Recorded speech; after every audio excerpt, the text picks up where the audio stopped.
Politics is absolutely crazy at the moment, and I think, for many British people, attitudes are hardening. Now, especially if you go by social media, which to be fair, I don't, but I don't watch the news either. So I sort of dip into social media and get an impression of what people are thinking, people are feeling, and attitudes are definitely hardening. And for years and years, I and many others have spoken about the most consequential problems facing Britain today. Not simply mass immigration of its own, but from my view, mass Islamic immigration and the way we treat Islam as a belief system is a huge, huge problem. However, I personally would never go where a lot of people are going now. I see more and more of just throw everyone who isn't white out of the country, which is somewhere I would never ever go. I think it's really important for us to talk with people from affected communities. What I mean by that is if you are calling for remigration, I'm not even sure what remigration means. And I've been asked several times, do I support it? And my answer is always, I'm not sure what it means.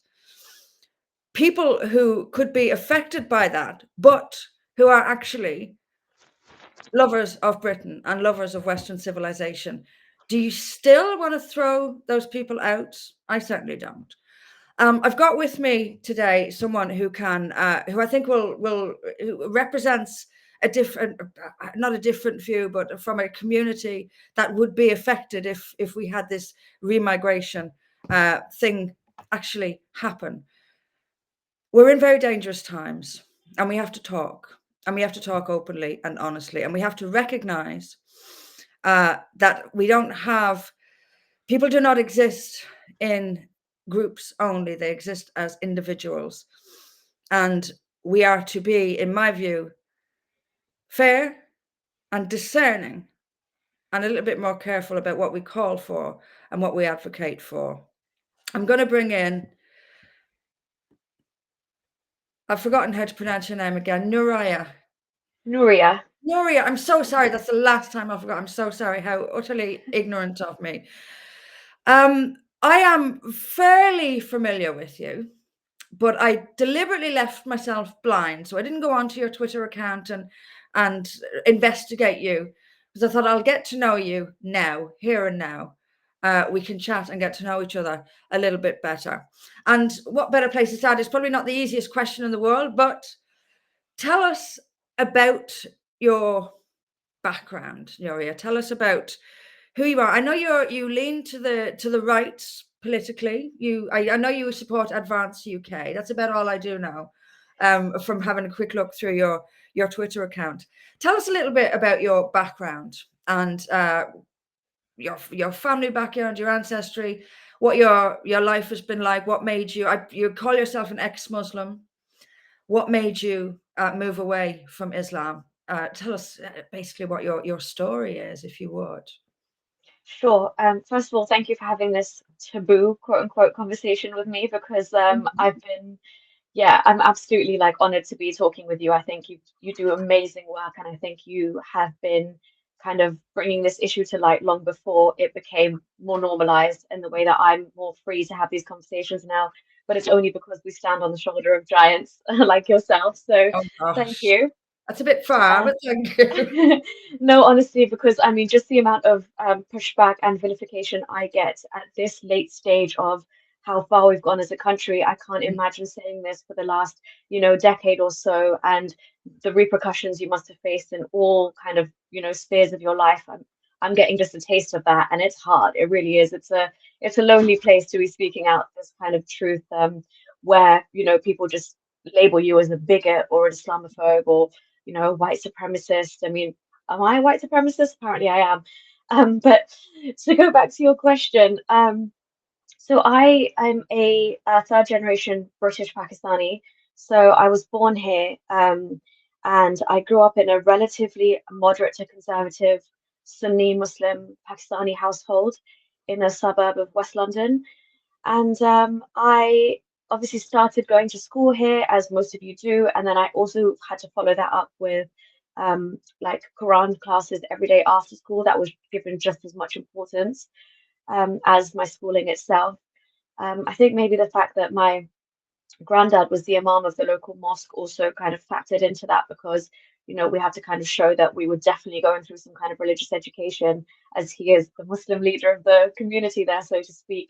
So I naturally really took an interest in it, by virtue of my own kind of understanding and also my closeness with my granddad. I obviously really wanted to kind of, show him that I can do this, I can memorize the Quran, I can, put extra hours into this, and this is the truth, and I obviously want to go to heaven. So I took it to more extreme levels than I think most people do initially. So at 9 on the, now I look back at it and I think, wow, that was kind of religious grooming. But on the kind of lectures by my Quran teacher, day in, day out, when I turned 9, I immediately wore the hijab. And I was one of the first girls in my mosque to do that. And I remember even at school, I really started to kind of, have a more forthright, like advocacy type position of my religion. So in RE classes, I would volunteer to like demonstrate the Islamic prayer. I would volunteer to kind of discuss why Islam is the way it is. And I hate to say it, but with that does come a certain level of a, superiority complex, because your religion tells you that you're on the right path. It's called Sirat al-Mustaqim in Arabic, but everybody else are misguided, or their books have been corrupted essentially. So, walking past pubs and things like that on the way home from the mosque, you would think that, the people in here are sinning, they're wrong, we need to guide them to the right path. And I was kind of living this as a very young person, this kind of double world, even though I was growing up in a suburb of London.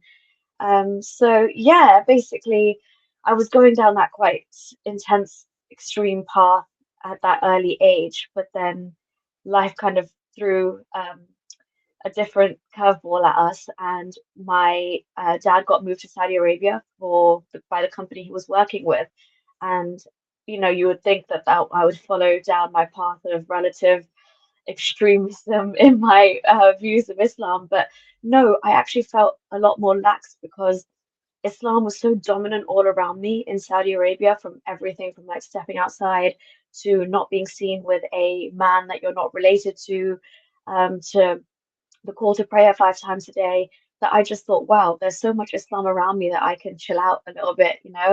And I got more and more into sports, and I was kind of coming into my own without the intense kind of mosque day-to-day sermons I had in London.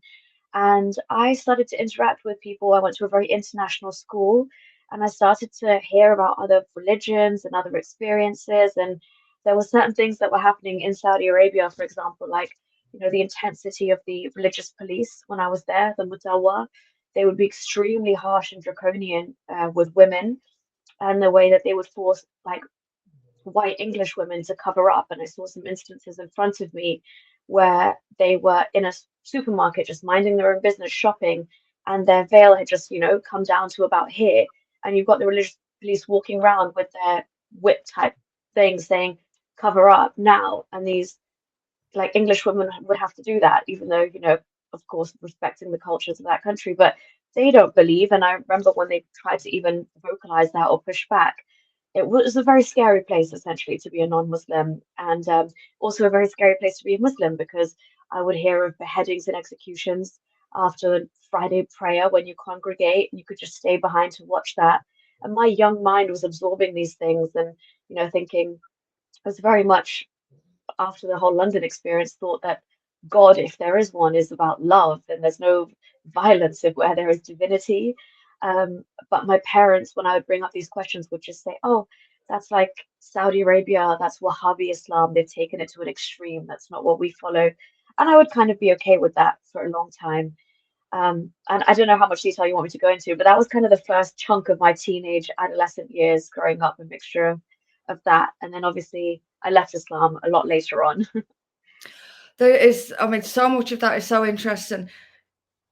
I mean, it seems to me you were more keen to defend Islam when you were in the UK, and then when you went to Saudi Arabia, you felt a bit more relaxed about it. Do you think that's interesting in itself, isn't it? I mean, do you think that a lot of people, Muslims in Britain, feel more devout because they are in a non-Muslim society? So they feel the need to defend it more? Do you think that creates extremism, if you like, among Muslims in Britain? Absolutely. I mean, I was having this conversation with a friend of mine the other day, thinking that, it's so weird to us because the Muslims back in Pakistan or in Saudi Arabia or in the other Gulf countries are so lax. I mean, if you came across them, they seem like very normal, chill Mm, people. But here, and I think it was the same experience that I had, because you're you're in a foreign country in the sense that it's a non-Islamic country, you need to wear your identity as a marker even more. And I think it also ties in a bit to like so I'm third generation, but that immigrant experience of, what are we? Because now we're stuck between British and Asian, and which mm, values of that do we represent?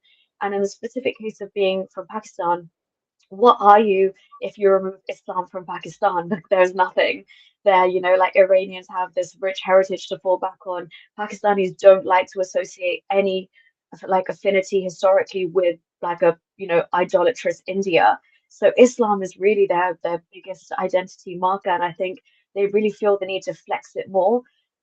You see that representative in society where people like me, second and third generation British Asians, are turning more and more into their religion of Islam as opposed to being more and more kind of British as we go and assimilating in that sense. It's almost like we're regressing, whereas every generation should get more and more, fall more and more in love with this country and feel more and mm. more British and patriotic. But that's not what we see happening. So is the feeling that we're not British, is that widespread among second, third generation Pakistani people in Britain? Do they feel how is it, do most people not feel British, or is it around 50? How big is the feeling that we're not British, if you like, among British Pakistanis, for want of a better word? I'd say that, okay, so it's a bit complex because if you talk about the ones that obviously believe in Islam and practice Islam Mm. as well, you are never internally really meant to accept the West for what it is, because you're constantly at war with it, in effect. So while you could live here and you can visibly see that this place offers you a good life, much better than back home. You've got all the opportunities. You're really not held back if you put your head down, follow the law, and work hard. But yet there's like this insane cognitive dissonance that they need to grapple with, sorry, because your religion tells you that foreign policy wise the West is wrong. They've committed all these crimes against your fellow brothers and sisters and Muslims in far-flung countries, and just by virtue of that you have to be antagonistic towards Britain and the West. And I think that's why they latch on to like, oh, colonialism, and the British Empire did this, and Mm. look at all these wars that they've started in the Middle East, and you wouldn't have refugees coming here if Britain had, kept themselves to themselves and were non-interventionists and XYZ. So I can definitely see that this disconnect where they do love a lot of aspects of Britain, probably love holding a British passport, gives them travel flexibility around the world. They know that they're safe in their streets for the most part here, as opposed to being in a war-torn area or where women have not got basic rights to go to work and have to be obedient to their husbands and what have you. But I think Islam really does not let you embrace your host country in the like the most like optimal manner. You just can't. It seems to me that the politicians then are right in one respect. They're very rarely right, but that integration has failed. My view, and it seems like you're confirming it to me, that integration has failed because of the religion. And not necessarily just Islam. I think religion is a problem, full stop. But it is seemed to be, from what you're saying and what I believe as well, that it is Islamic teachings that are preventing Muslims from becoming integrated, even after 2 or 3 generations. The politicians don't get that right, but they do seem to be right that integration isn't working. Would you agree with that? Yeah, I would say so, because the fact that the religion also, I think a lot of politicians just have lumped Islam in with any other religion and think it's, this benign personal belief. But like my young mind at 9 years old, why did I separate? I made such a separation between myself and the other being, even the Jews and Christians. in Mm. my class in a shared primary school, in a mixed co-ed multicultural primary school, I thought of myself as different. And I can't wholeheartedly, just accept everything about white Britain, because where does that leave me and my faith and my identity, which is also so demanding. And it tells you to like flaunt it and present it in a way where, you advertise your religion because everybody else is wrong. So I think, yeah, absolutely. And this is what a lot of people miss, that it goes back to the very teachings of Islam, because we don't see these problems manifest themselves in this way with, let's say, like the Hindu populations from South Asia, or Buddhist populations from, that their religions for the most part are quite benign and dormant, in the sense that they can be considered personal beliefs you know, adhere to behind closed doors, whereas Islam is really not like that. So you say the politicians treat Islam like just another religion. Tell us why it isn't. Why is Islam not just another religion? Because Islam in itself is an all-encompassing totalitarian ideology. It doesn't just, limit itself to like the spiritual aspects of life. It literally tells you what foot to step into the bathroom with first. It literally tells you what your worldview and your politics should be. It literally tells you that, sorry to say this, and this is why I'm so glad I left the faith, but that like Jewish and Christian people are the worst of creatures. It literally tells you to separate yourself from them, to not take them as your friends. It, basically stalls you in every aspect of your life, because you are confined to this 7th century was like Bedouin ideology, um, which has a massive political agenda behind it. Like, it's constantly trying to expand itself. So I guess the baseline for it would be that any non-Islamic land is still at war with Islam, because God's like the work of God won't be finished, Islamically speaking, until we are one big mass ummah, which is a collection of Muslim brothers and sisters, as opposed to, you can't just let Western countries you know be Western countries. You're constantly at loggerheads with them. So yeah, it can, and then again you go to finances as well. It controls the way you deal with Western banks. That's haram. They're supposed to get your own. They don't believe in interest. Um, it tells you who you can marry, who you can't marry, what age to get married. It gives you, divorce laws. Absolutely every law that comes out of the Quran is a divine sanctioned law, which is where we get Sharia from. So if Islam is there, it's essentially, your government, your politics, your law, your personal laws, all in one. So when people say, and a lot of people do say, that Islam and Muslims are coming here to take over, simple statement. A lot of people say it. Without, just get gut instinct. Is that true? Is that sentence true? In a sense, I'm going to be deemed so, out there for saying it, but yes, in a sense, absolutely. If you go by the teachings of Islam and people that practice Islam to the T, I've heard scholars outright say this. It's just that they think they can get away with saying it in Arabic or within the confines of a mosque here, mosques in London and Mhm. across the UK, because it's within the confines of the mosque over the loudspeaker. They are hinting at these things in the Friday khutbah, which is the sermon after the prayers, and they are relying on the absolute naivety of, like you said, most of our politicians, um, to not understand that that is their agenda. There's a knock-on effect if people see that the English people are so weak when it comes to their borders or their migration policies. There are success stories where you've got probably entire villages in Afghanistan and Pakistan and Libya where they relay their success stories, and then they come here and they decide to have plenty of children, and you scrounge off the system. And so there's, again, I don't like to fearmonger in that way, but I will say there are various levels to jihad, which is the way you can wage war against the West. And they can be economic and via immigration and via infiltrating systems from within. It's not just like on horseback with swords, we're way past that era now. So it is done in a lot more stealthily kind of ways. And it manifests it in a way to grow your population to the point where you will rule the roost eventually one day. I'm going to get on to that, growing your population. But speaking of just, you mentioned things that are said in mosques. You might have seen that there was an imam in Nottingham, which is a city I lived in for a few years, calling for Muslims to rise up and overthrow the British and overthrow the West. This is just recently. And nothing is done. And yet, of course, you'll be aware of Lucy Connolly, who was jailed for a misguided tweet, I guess you could call it. But nothing is ever done about these imams who preach violence, who going back, even you go back years when Channel 4, you might remember those undercover mosque programs that Channel 4 did years ago. If you're not familiar with them, look them up. I mean, this was absolutely inciting violence against women, against gays, and nothing is done.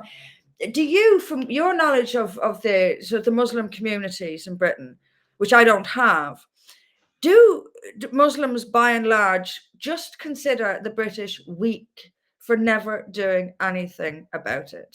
Is it are we seen as weak, do you think? White Europeans, are we seen as weak for the pandering to and the lack of we don't stand up to people like this. We don't prosecute FGM. We don't, child marriage we know is rampant in Sharia courts. We do nothing about it. Is it just weakness on our part? And is that how Muslim communities see the non-Muslim West, as weak for not doing anything about this?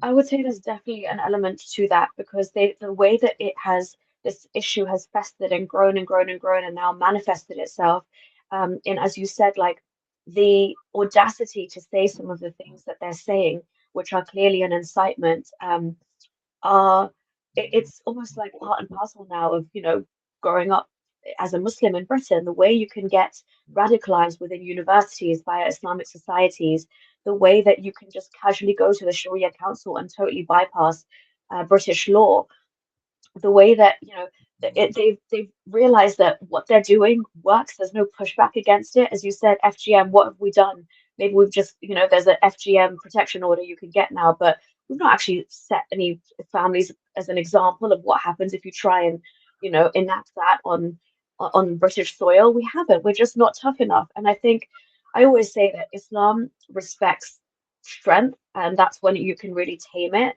Otherwise, they will take and take and take. And if you give them an inch, they take a mile. And that's essentially what's happened now. I mean, you've got dawah like YouTube Islamic propagandists like Muhammad Hijab saying, watch what happens if you come to this area. Our Muslim gangsters will, sort you out. We've got de facto areas here where I would never feel comfortable stepping foot in, nor would I tell any ex-Muslim or critic of Islam to go there. But we've just let it get to this stage where we accept this as normal, like no-go zones are a part of our society, hoarding weapons in mosques can be a part of our society, or, having Muslim police officers being more sympathetic to, Muslim instigators when there's protests breaking out. This has just become so normal. And I think, yeah, it is a reflection on their view of how weak British institutions are. Yeah. Let's talk about Sharia courts for a second, because that's how I started off in all this. The politicians, it's been in the news again recently. Someone raised it, I think, in the House of Lords. It might have been the House of Commons, but and again, when I started out, I mean, it's almost 20 years since I started talking about this. They are still saying the same things, which is that Sharia law has no weight in the British legal system, and that's it. That's our answer. They just don't get it. And you put it really well. They are operating outside the British system. That's the point. It's a complete alternative to the British system. And what they are suggesting, they say, well, if a woman has been brought to a Sharia court, she can always go to a British court. She doesn't. This is the most clueless thing in the world. You're talking about a lot of women who are insular, kept away from mainstream society. If they're recent immigrants, probably don't even speak a word of English, have no idea that they have rights under British law. And the response of the British government is, well, she needs to stand up for herself and fight for the rights she doesn't know she has in a country that she can't even speak the language. I mean, it's so absurd. But they are running as a parallel.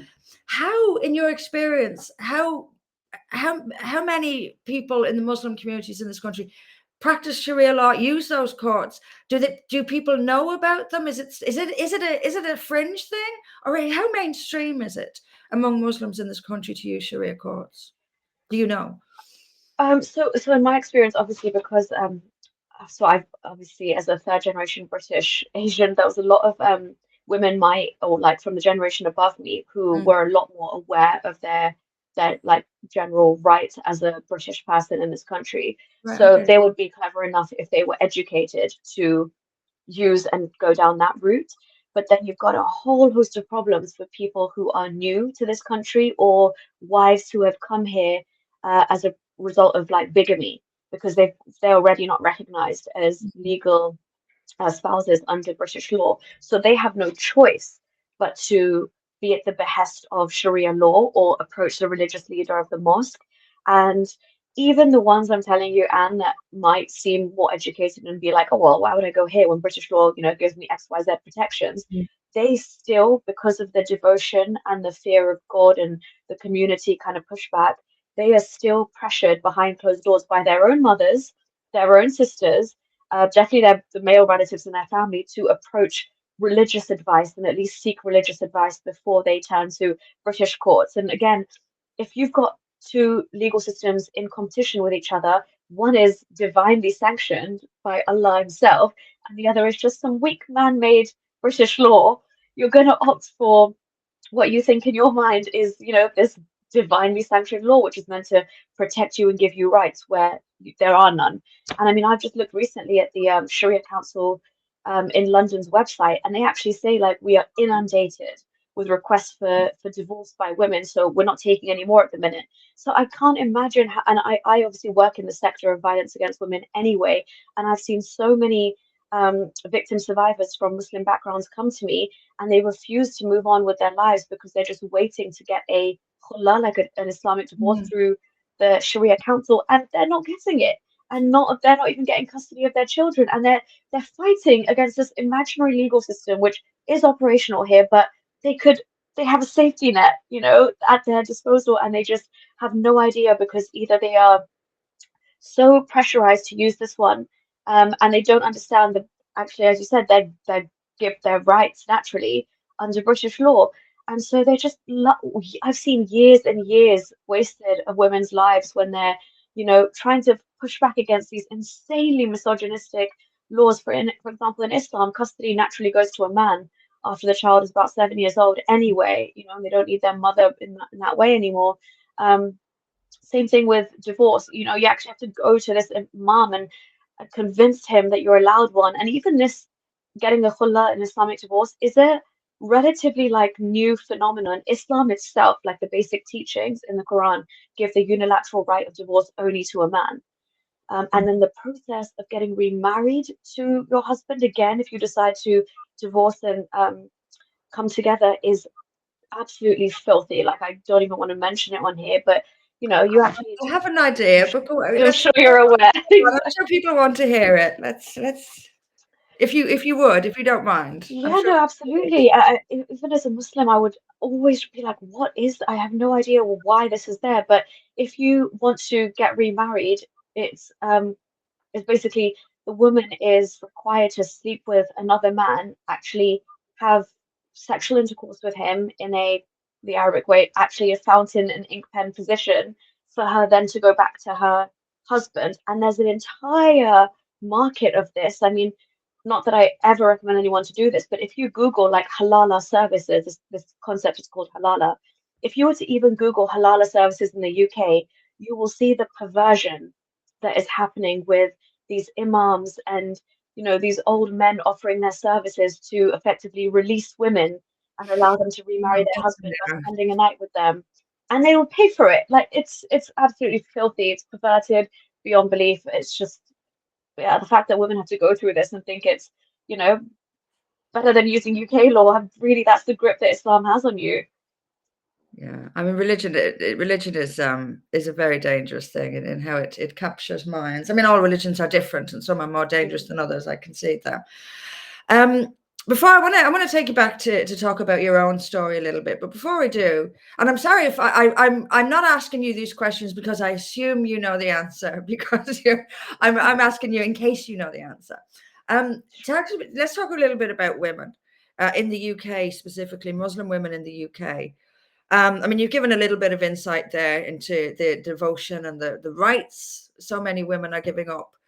Is it, you said earlier that it seems like in many ways people are regressing and going backwards. Is that the case for women? Are women? So the idea was, I mean, a lot of people would say, well, you know, if women from countries where they're oppressed come to the UK, they'll find their freedom and this is great. That I'm not convinced that's what's happening. How are women going forward or backward? In terms of, are they becoming more British or less? What's the situation? What's the direction of women, do you think? Are they going forwards or backwards by living in Britain? Is it teaching them to claim rights, or are they just going more insular into Islam and becoming even more oppressed, do you think? So this is actually quite an interesting phenomenon because I've been working in this sector for about 3 years now, and I've seen obviously women who are very new to this country, very devout women, but then they go through something like domestic abuse, and then they realize their eyes are opened to how the state, in theory, really protects them here, you know, and they come and they've got like a safe space and they get refuge and, you know, they're taken care of essentially for like their emergency provisions. They're given time to heal. And not only that, but they're empowered in the sense that they are taught what domestic abuse means. So a lot of these women, for example, come from countries where they have been essentially raped throughout their marriage. But when they're talking to me in conversation, they wouldn't acknowledge it as that because they thought that's just their duties as a wife, or you know, God has given the husband the right to demand it at any point, which Islam does. But the fact that we have to explain to them that this is what marital rape is, and any time there's no consent from you, and consent is, you know, a constantly evolving thing. Anytime your consent is not there, i.e., you're not in the mood, you're tired, you're ill, that is rape. So you have been raped by your husband. And sometimes you really see like the light bulbs go on, and you know, they really start to question the foundations of what their home country allowed happen to them, or what their religion happened to them, let happen to them. But then I also see, you know, the other side of it where there's women who come in, they go through the system, they're grateful for their help, but they think that there's absolutely nothing wrong with their religion, and they turn to it as a result of the trauma that they've experienced, and they end up kind of being more insular in that way. But I have seen that like when you give women the right support and they're surrounded by women from various other cultures who have gone through the same thing, they do really start to have this appreciation for Britain and the kind of sense of British justice, because they were absolutely robbed of that from wherever they came from, you know, telling them that bigamy is wrong, telling them that even their husband shouting at them and expecting dinner on the table the second he walks in is wrong. This is just their culture, essentially, of what they were taught was their culture. Um, and so yeah, it kind of goes both ways, but I've seen both. I've seen people actually genuinely like, you know, be extremely thankful to Britain and then kind of shed their older layers. But then I've also seen ones who like, I need to turn to God now because I've been through X, Y, and Z. And it was God that put them through X, Y, Z in the first place. It's crazy, isn't it? It's cause a problem and then offer the cure for the problem. Yep. Speaking of shedding old layers, so you put on the hijab at 9. First of all, very briefly, what's it like wearing the hijab? How long did you wear it for? I wore it for, I think, just under a year because I was getting more and more into football and health and safety. I was in the playground 9 years old. We had climbing frames and all sorts, and apparently it's very dangerous because I had a safety pin here that would hold it together, the fashionable ones at the time, but it was a massive health hazard when I'd be playing football and things like that. So that saved me as well. Oh, how Um, fabulous that football mattered more to you than the hijab. I absolutely oh love yes, it. Are you a fan of the Lionesses? I am big fan. They've Me been too. doing very well as well. Yeah. Oh, it's crazy. Honest to God, I think what they are doing for women is one of the most important things to happen for women since, I don't know, the pill. It's so huge to see young boys getting excited, really excited about women playing football. I absolutely love it. Love the line. Exactly. And they're doing what the men couldn't do, so Absolutely. even better. So you took off your hijab thanks to football, which is wonderful. So tell us from there, when did you leave the faith? What made you do it? What was it? What was the final straw? Was there a final straw? What brought you to the point where you said, right, that's it, I'm not a Muslim anymore? Yeah, there was definitely a final straw. So obviously these little things in my childhood and like growing up I'd witnessed were obviously questions answered, but the seeds of, the issues that I had with them were still somewhere in the back of my mind. And then we obviously moved to Dubai, and I thought that that was a great kind of East meets West situation where, you've got Islam in the background operating, well, in the foreground, really. There's mosques every 100 meters, like we've got pubs here essentially. But, I could drive, I could hang out with boys if I wanted to, I could go to the cinema, these things existed, you can go to the beach, you're not policed by religious men walking around with their whips. And I thought, okay, this is the kind of balance I could get behind because we've got a foot in modernity and also like, it's a very normal Islamic country with where the call to prayer and Islamic holidays. And then became more and more of like I wouldn't say liberal, but I was a very lax Muslim in the sense that like I really believed it in my heart, but Mm. I was not like praying 5 times a day. And I was very accepting of people from other cultures. And I also wanted to be like a normal teenager. You have your first nights out clubbing and you drink alcohol and you do things like that. So And this was I was all in kind of, Dubai. yeah, Wow. I know. So yeah, you can actually get away with quite a lot in Dubai, until you can't. But yeah, so you have these kind of like semblances of Western freedoms. Yeah. I would always come back to the UK anyway for holidays, so I would see like how normal life here was compared. And then I came back here for university and I did a module in Islamic law, where I had to write about things in terms of Sharia with women's rights and the differences and the fact that the Quran says that men are a degree above women.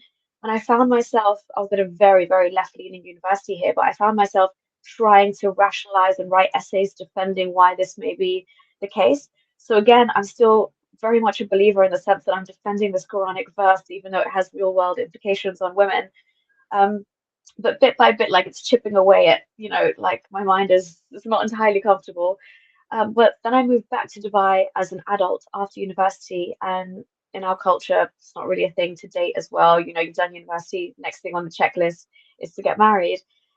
So having gone through that experience, I was too young, I wasn't ready to, and I think I had no idea at this time, by the way, what abuse was. I only work in the sector now because my eyes have been opened. But um, there was a lot of emotional abuse. There was financial abuse. I didn't know what was happening, but I knew something was off. And when I finally eventually like Googled what was like, why do I feel this way? What's happening to me? I realized that emotional abuse was a thing that, psychological abuse and financial abuse and keeping you kind of locked in, making you question your sanity was all forms of things that I'd never actually, thankfully, in my childhood seen or come across. And when I wanted out from that marriage, I essentially thought, okay, I'm in a country which says it safeguards women. Dubai always bangs on about how safe it is for women and how they're taken care of and how they can walk home at night. And, Islam gave women all the rights. So I thought, okay, I want a divorce. Let me go by the system and ask for my divorce. Um, lo and behold, when I tried to do that, the cookie essentially crumbled because my abusive ex-husband refused to give me the divorce. And as I mentioned, if you go back to the Quran, men have the unilateral right to divorce. So I could apply through the courts for khula, but before that, because he's got, uh, he's the top dog and he gets the first word. If he doesn't want to give me a divorce, he actually hired a lawyer who put an ancient Sharia law on me, which isn't really used anymore around the Arab world, but you get hints of it in Egypt and Morocco if you really want to be vindictive, because it is still part of Islamic law. And that law essentially is called Da'a Zawjiyya in Arabic, which directly translates to the disobedience of the wife, which comes all the way back from the Quran, verse 434, which is if you fear disobedience from your wife, da da da da, and beat her in the end. But essentially, they can't sit there and beat me like that because technically, we've moved on slightly from that. But what they could do is they can force me to go back to his house. They were going to arrest me and take me back there, and I can't leave ever without his permission. So essentially, like I'm kidnapped and I'm hostage to this man, where I completely feel like my life is in danger. To my British mind, this was wild. To my British legally trained mind, I thought, are you having a laugh? Like, how is this possible? No judge could ever sanction such a thing. And then that's when the shock really hit me because it was absolutely sanctionable by judges. In fact, they were backing this up. The police would come. Had a new job at that point, which I really enjoyed. They would show up at my workplace. They would request me to go to the police station after hours, and that's when I would play on their own laws because I'd been living there for a while. So Islamically, they're not allowed to ask me to go to the police station with them after 10 o'clock if there's not a female officer present. Yet they try to bypass that and do that multiple times. So I pushed back. Once they came to like my villa and they tried to get me again in the middle of the night, and I used the Islamic laws in my favor again because my dad was actually in London, and I said, well, my guardian, because it's not my husband anymore, the mahram, my guardian, is not here, so you can't take me. And I said, okay, we'll come tomorrow during the day then. And right when it got really, really, really like the harassment and everything was really like taking a toll on me mentally, I couldn't leave my house without like sneaking out through the back and things like that. I just thought, let me just give them what they want. Let me hand over my passport. And it was only like my last ditch attempt. I had a lawyer at that point as well, because we'd gone through like Islamic counseling. They forced me to go and like pray 5 times a day because I'll reconsider the fact that I want a divorce. My ex-husband, convinced the police there that I was possessed with demons. And so it wasn't me that was wanting a divorce. It was actually voices inside me. Um, so all of this nonsense was playing out, and I had asked for a lawyer to initiate the divorce, and she came running out the police station and she said, don't engage with them anymore. They are trying to get you for anything, and they're going to keep you in this country because you're not handing over your passport. They'll put a travel ban on you. And in a ditch attempt, I called this emergency number for British expats in Dubai. And I just said, I was hoping someone would pick up the other end of the line because, sometimes the British consulate, the line just rings, especially with these helplines. I didn't really have any faith in them. But some angel of a man answered on the other end. And I just said, look, I'm outside the station. X, Y, and Z is happening to me. This is what they're trying to charge me with. I'm about to go give my passport, but can you just note that I've made this call to you because I've heard stories. I'm not naive about what happens to Brits in Dubai when they try and make an example out of you. You end up as just the number, rotting in jail without any kind of determined date of trial. And even when you have the trial, it's all in Arabic, it's over in 30 seconds. They do what they want with you. And I was like, I'm not going to be made an example of like in this way. I need somebody to know what's happened to me. And he just said, like, if you've still got your passport in your hand, do not hand it over. Just like leg it to the airport, essentially, where these ridiculous rules don't apply. And I did just that. So that was genuinely the last straw for me. But again, my faith was so strong at this point that I thought this was just misogynistic men on a power trip trying to make a woman's life miserable. I didn't trace it all the way back to Islam itself. It's only when I had some time, got back to the UK, I processed, I started writing, blogging what had happened to me. I got therapy in the form of EMDR, and I felt a lot more comfortable that I actually thought, hold on a second, like I've studied this at university. I'm not silly. I know Islamic law comes from the Quran. There's no two ways about that. So what is it in the Quran? Because if my God that I'm still defending, when people ask me, oh, what happened to you in Dubai, and I have to defend this God for allowing something like that to happen to me, let me go back and see what he actually says. And then I clocked that I'd never fully even read the Quran in English with an adult mind. I'd always just recited it in Arabic the way you do at mosque. And, I read it here and there when I was 16. I tried to read it, but it was so boring and complicated. I thought, next time, like later. And I never picked it up again until when I got back to the UK after this whole ordeal in Dubai. I actually, with my legal mind, I read the verse of women and I said, actually, legally speaking, I could extrapolate exactly what happened to me from this verse for sure. Any smart lawyer would, to be honest. So that's when I think I just, for the first time in my life, I Googled, is Islam the truth? And I went, again, growing up in the Middle East, you don't have access to the internet that's critical of Islam. So coming here, even the free internet meant I could follow my train of thought and my line of questioning and thinking, and then I couldn't lie to myself anymore. I thought this is absolute nonsense and I need to remove myself from it. And I'm disgusted to even been part of it. So what did you do then? This is such a fascinating story. I can't tell you how many ex-Muslim women I know, by the way, who it was their divorce that made them realize how Islam actually treats women. And they went through it, when their rights were threatened, they realized, oh shit, I have no rights. Yeah, yeah. I always say that to converts as well. Like, you're Yeah, gassing it up right now. Wait till you want out or you want a yeah. divorce. You'll learn the hard way. Yeah. So what did you do then? Did you become an active ex-Muslim? How did your family react? How did your friends, how did everyone around you react? Did you tell them what did you do at that when you realized, oh God, this is not, what did you do? Well, I absolutely initially didn't tell anybody because it's like you've kind of, taken the red pill in the Matrix or something, and Yeah. only you've seen this truth that everybody around me is still bowing up and down and, saying all the Arabic words and being the good Muslims, and I'm there thinking, whoa, like have all of these people for all these generations bought into this con? Because if you investigate Islam enough, especially with the resources that are available to us now. I understand before it used to be this kind of mysterious, divine, religion that there's books covering our bookshelves in Arabic, and they're so complicated and intricate that somebody like me who's not even a native Arabic speaker, I mean, native Arabic speakers struggle because it's classical Arabic, but Mm, where do you begin? You just leave that to the scholars. But now having this information at your fingertips, it's almost like it everything can be translated into English, and you can tell straight away how problematic it is. But again, I had just realized this, and I didn't want to kind of rock the boat around me, and I was just going through my own kind of, I guess, metamorphosis and reassessing my entire worldview, picking up everything, realizing what my morals are, realizing what my kind of, personal boundaries are, what I think is ethical, what isn't. Like my mind was kind of recalibrating after being inside effectively what was this massive cult.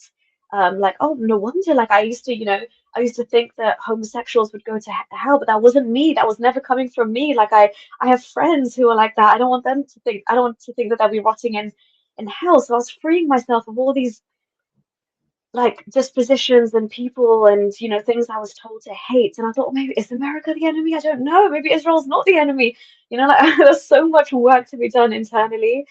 Um, so I kept myself to myself, but I definitely found a community online, I think at that point X, and watching the Council of Ex-Muslims North America really helped validate my feelings. And then I think you've obviously mentioned her before as well, but I think I joined up to the Council of Ex-Muslims Britain and I reached out to Mariam Namazi and I just said, look, this is too much for me. Like I think this is so bad and so detrimental for women that I can't keep stum on this. Like I really can't. If you know how bad it is, it's like a moral duty to speak out and say to at least other Muslim women, but also to non-Muslims that, hey, this is not just a religion like you think it is, and we've got some really serious things to contend with here. And I remember Mariam gave me that initial push to be like, yeah, no, talk, because I wondered for my safety. I didn't know how bad things were in London. Um, and she gave me that push as well to speak out. And obviously, I knew it's like a personal choice that I had to make, but I didn't want to tell anybody in my immediate family, and some of them are quite religious. So, it was just something I do on the side when and as I have time. I will make videos saying the things that I like. One of my first videos was like comparing the, human rights charter against Islamic law and like basic things like that, just to show how starkly different they are, or to tell my story and be like, as a Muslim woman, Islam doesn't allow it, but you now have the right to, even in countries like Pakistan, to ask for a clause that you can initiate divorce. Just do that because it will save your life if it ever comes to it. So I was just trying to do these little tidbits of information. Um, and eventually that ended up in full-blown activism, I guess, as you get bigger and bigger and, you get noticed by your family. And then eventually my father saw ex-Muslim in my Twitter bio and he said, is that what you call yourself now? And I had to have the chat with him and say, actually, absolutely, yes, it is. And I'll tell you why. And so, yeah, it's kind of just been a grew, whirlwind since developed. then. Yeah. Yeah. And what's your family's reaction? I mean, you've hinted at what your dad's was. What about your wider family? Did they? I mean, they clearly know now that if you're involved in online activism, etc. They clearly know now. Any really negative, any scary responses from your family at all, or were they Um, all right with it? yeah, so without feeling too sorry for myself at the minute, like now, just as we're having this conversation, now it's been like I've completely been like I guess cut off from everybody. And Oh, it's just because before I guess they would still be all right with coexisting with me talking about Islam because like even my immediate family would defend it and be like, look, this is her journey, that's her story, you can't take away her truth. And also, excuse me, I'm in London, I've got free speech here and I'm going to exercise it. So, cry me a river.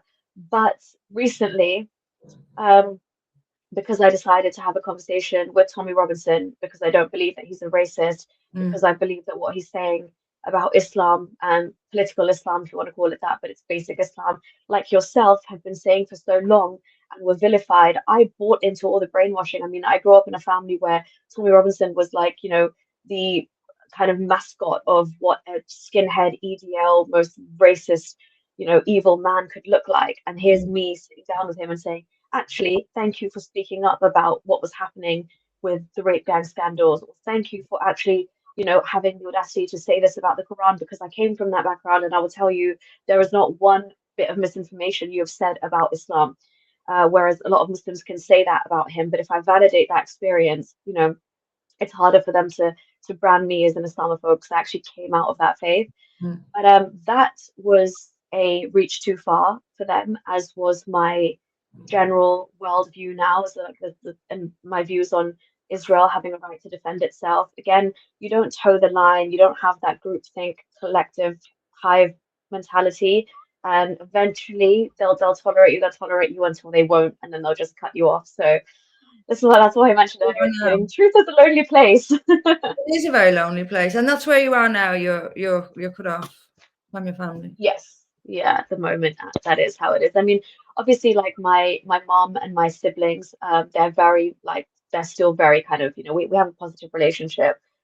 They understand what I do, why I have to do it, and my siblings as well have grown up in the same household as me. They're not crazy Islamic in any sense of the word. We're very well traveled and that kind of thing. But the wider family and the way it has kind of put a dent in like other people in my immediate family, I'm not really seeing anyone at the moment, and it's just it does feel like sheer ostracization to be honest.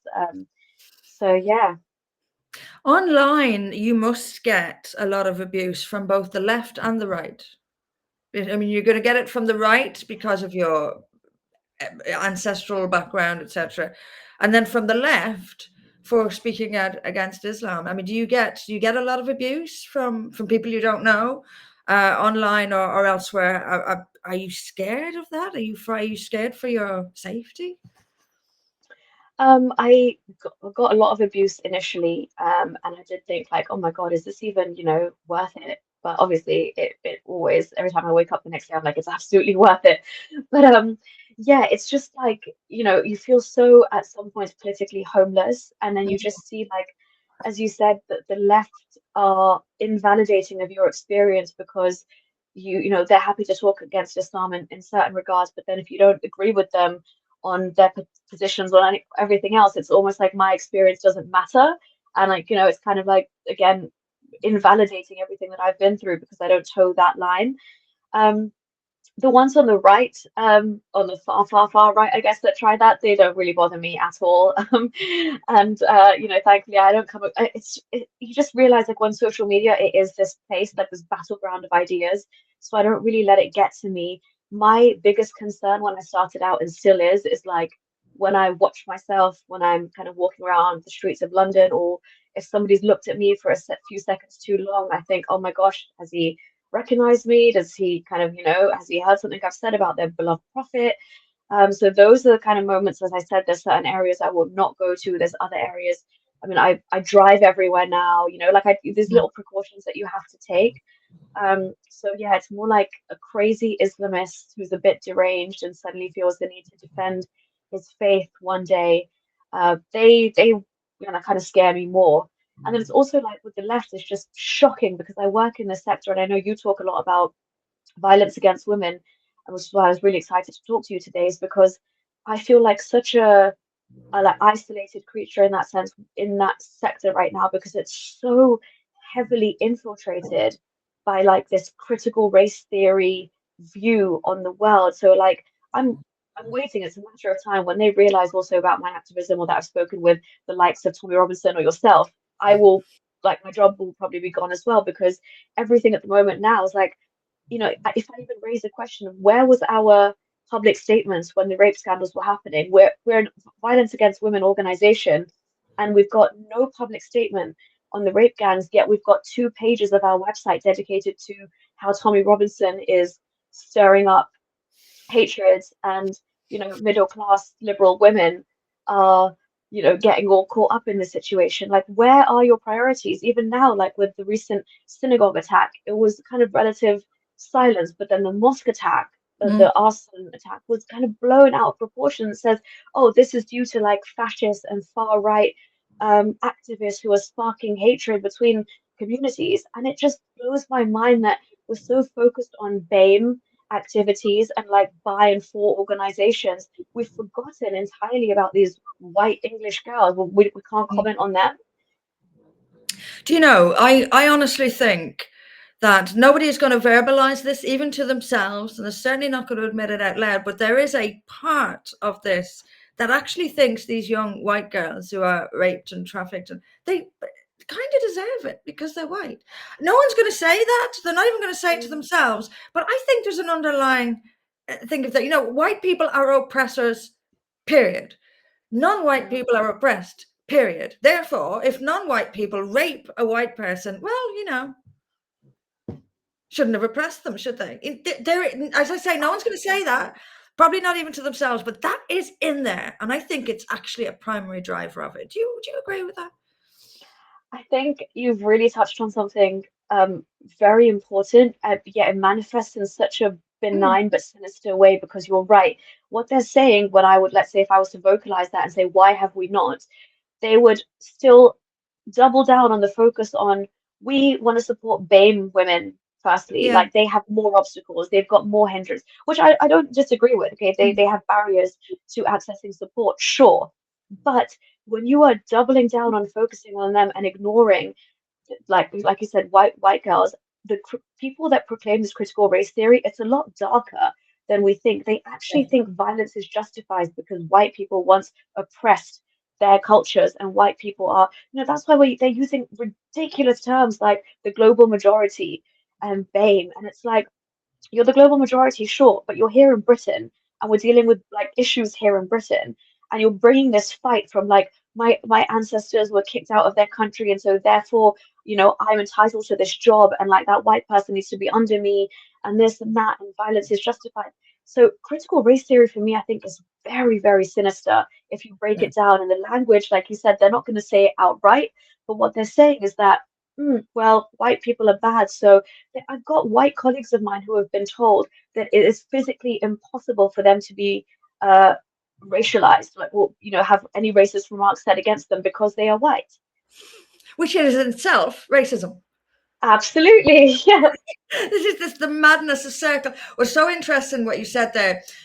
Is that they see black and minority ethnic, which is BAME, what BAME means, isn't it? And women as having more obstacles. I don't disagree with that either. But they won't admit what those obstacles are. Yeah, and Religion why they are what they are. right?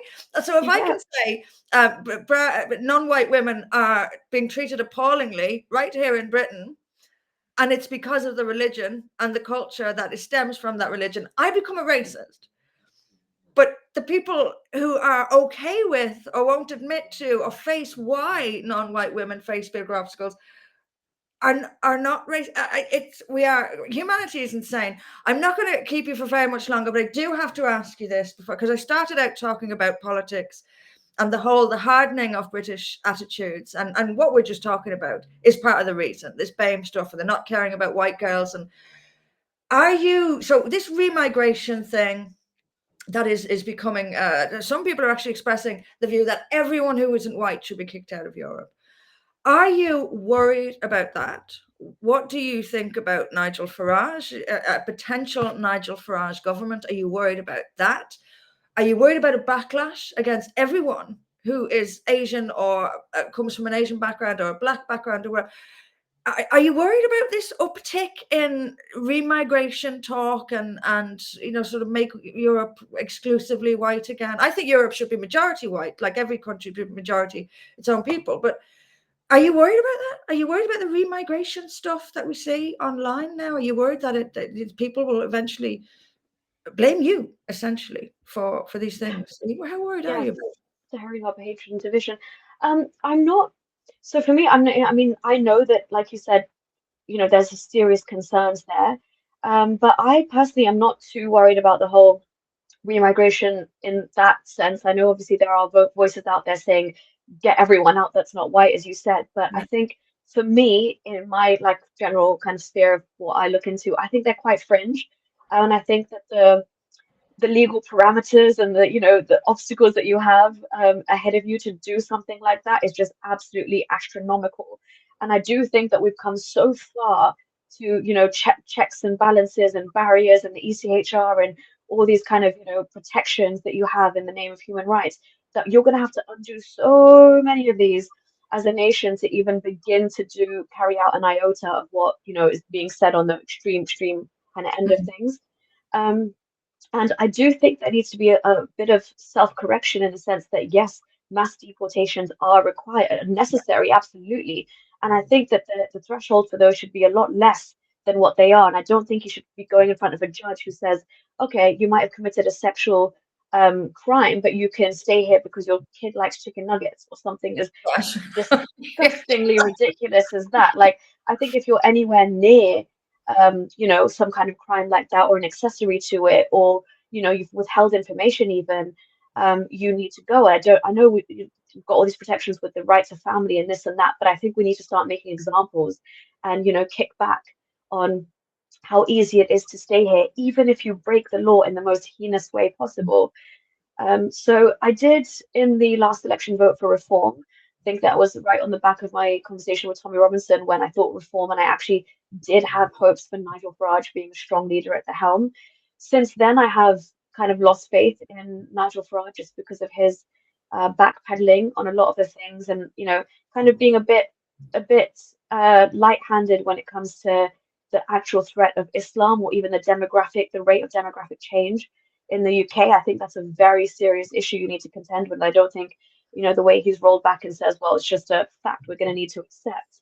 I guess obviously he's got a vote bank to look out for, Very weak, but isn't it? it's very weak, yeah. And I genuinely, I know I say this as an ex-Muslim, so I come at it from a bit of a harsher stance, but I genuinely think that having extreme practicing Muslims at top positions of political power, you're never going to get the strong legislation that we need to contain Islam. It's always going to be, slightly weak. And I think it's very problematic, even just being a Muslim politician, when your religion tells you that it's got all your answers for everything, and then you're meant to be showing your loyalty to Britain. I just think you'll always kind of be, you know, in a little mini war with yourself. And I think like the recent appointment of Shabana Mahmood is very worrying in the sense that how much Yeah. she flaunts her faith as well. Yeah. So I have been politically homeless for a while. I mean, I'm not 100% backing Advance yet, but it's just they got my ears perked up when I listened to their launch, and the things that were being said. I very much kind of was, in agreement with the level of like, change that needs to happen and the severity of it. So yeah, that's kind of where I stand at the minute. I'm ready to be swayed by whoever makes the most sense and whoever's there to genuinely like protect Britain and not, care too much about this PC stuff. And I think this left infiltration, I mean, everywhere I go in a lot of parts of London, it's like the left has just taken over, infiltrated institutions, people's minds to the fact that, even if you hold a view like I do about some deportations are very much necessary, you are completely ostracized. People think you're in Tommy Robinson's pocket, which essentially I have spoken to him, but they really think you're of that ilk. And Mm. it's very weird that you're telling me as a brown woman from the third generation that I see problems within my culture, and I think Britain needs to do things to protect itself. And we're seen as the crazy ones. Wow, wow. Nuriyah, thank you so I really could. I know people say this all the time, but I really could talk to you for hours. I think we can, maybe you'll come on again Likewise. and we'll do another hour because there's so much left to talk about. I want to delve in a little bit more into politics, but I'm not going to keep you for much longer. But I do hope you'll come back and talk to me again. And Absolutely. It'd be my I, pleasure. like you, I'll be keeping an eye on Advance. I've also Oh, joined lovely. Rupert Lowe's Restore Britain. So I'm keeping an eye Fabulous. on both of them. And like you, I'm waiting for someone to sort of inspire me and to see who's got the best ideas that I have most faith in. But thank you so much for coming on. I really, really appreciate it. To everyone else, thank you for watching. Leave some comments if you relate to Nuriyah's story. Please do leave comments on Substack or YouTube. And thanks very much for watching. See you next time.